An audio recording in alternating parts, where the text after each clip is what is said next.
It's actually a global day of generosity. It's not our event, but as people probably know, it's a day worldwide to give back and give back in a charitable type of way.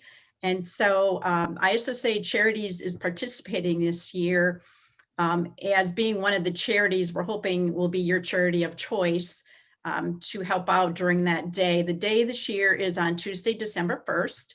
And we'll be running it through the campaigns through social media, email, and asking for support that way.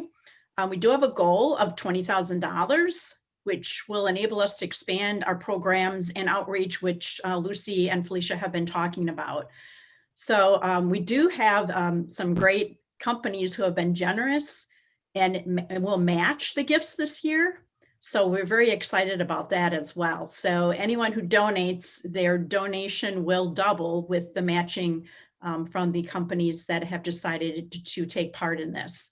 So it's a really great time to give, and we're hoping that people will take a look at who they're giving to and decide that we are their charity of choice and help us out so we can continue the great programming that we have available right now and expand into more homes and help more women and give more scholarships out.